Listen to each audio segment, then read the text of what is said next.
Children's psychosomatic symptoms are often especially obvious and especially direct because children usually depend deeply on their parents, and their emotions are often more direct than adults. When they feel unhappy, unsafe, or under pressure, their body often expresses it directly, especially when they go to school, when children need to leave their parents, or when homework pressure becomes very heavy, or even when parents scold them, saying they are stupid, saying they are useless. Children are especially likely to have emotional reactions, and the body will help the child show these emotions. For example, diarrhea, stomach pain, dizziness, headaches, cramps in the hands or feet, or suddenly screaming in the middle of the night, suddenly crying uncontrollably. These may not be purely physical problems. Very often, they are directly related to emotional stress, and this connection is often very clear. For example, before school starts each year, it is often a peak time for children's psychosomatic symptoms to appear, especially when children need to change schools or move up to secondary school. For them, this can be a very great pressure. They enter a completely unfamiliar environment. They face a new group of classmates, new teachers, and their old friends are no longer beside them. The child may feel very anxious, very uneasy, and may easily develop different body-mind symptoms. So, as parents, this is truly worth noticing. When a child has vomiting, stomach pain, digestive discomfort, or other physical problems, do not be too quick to think that the child is only pretending. Do not be too quick to think that the child is just being playful. A more likely possibility is that the child has emotions that cannot yet be expressed. The child may not have enough emotional vocabulary. They may not know how to say, "I feel anxious, I feel sad, I feel helpless, I feel angry, I feel guilty, I feel afraid, I blame myself, I feel ashamed, I feel hurt, I feel inferior, I feel wronged." These are not words that children can easily say out loud, so instead, they may use diarrhea, stomach pain, tantrums, dizziness, or physical discomfort to express their emotions. So, as parents, it is worth asking ourselves some gentle questions. First, are we overly focused on our child's grades? Are we demanding that the child must do everything correctly? Do we allow our child to make mistakes? When the child makes a mistake, how do we react?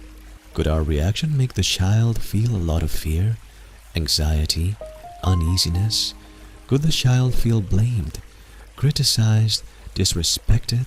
So, if a child does not receive enough respect in daily life, if their feelings are not listened to, not seen, then they may easily use physical pain or illness to express themselves. Because physical discomfort is often the fastest way to get the parents' attention, it may even make parents willing to stop, to listen, to care. Another important reminder is something often mentioned in child psychology.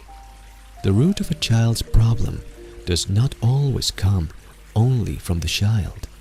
It may also be related to the relationship between the parents. Even if both parents love the child, even if the mother loves the child deeply, if the relationship between the parents is very cold, or if there are many unresolved problems in the relationship, the child may feel very sad, very heartbroken, very guilty, and very discouraged. A child's subconscious mind is highly sensitive. The child can receive the tension between the parents. The child can receive the uneasiness between the parents. And then, the child may develop many reactions. For example, screaming in the middle of the night, grinding the teeth, insomnia, or other body-mind symptoms. These may all be expressions of the child's inner insecurity. Therefore, as parents, there are three things very worth noticing. First, of course, we need to listen to the child's needs. Let the child feel unconditional respect, unconditional acceptance, and unconditional love. Every day, having a few minutes of sincere communication is very important. Let the child speak about their feelings without being judged. This is the first thing. Second, some children with more obvious psychosomatic symptoms may have slept with their parents for a long time, or perhaps slept with a domestic helper for a long time. When they need to separate, separation fear and separation anxiety may become more serious. So, it is worth helping the child step by step, gradually, to learn independence, to learn to live more independently, to learn to sleep by themselves, to learn to handle some things slowly. Let the child grow in a safe environment, not through overprotection, and not by taking away the child's opportunities to make mistakes and learn. Finally, as mentioned earlier, one important foundation in helping a child is that parents also need to work on the issues between husband and wife. Parents are also worthy of caring for their own inner child and cherishing themselves well.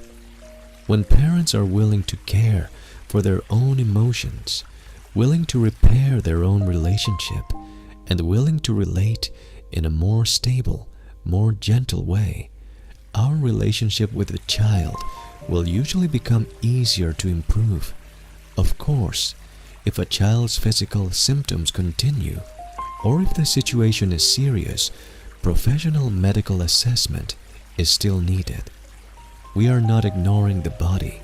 Rather, while caring for the body, we also learn to listen to the child's heart, to listen to the emotions the child cannot yet say, to see their uneasiness, to see their fear, and to let the child slowly know, I am safe, I am understood, I am accepted, I am worthy of being loved.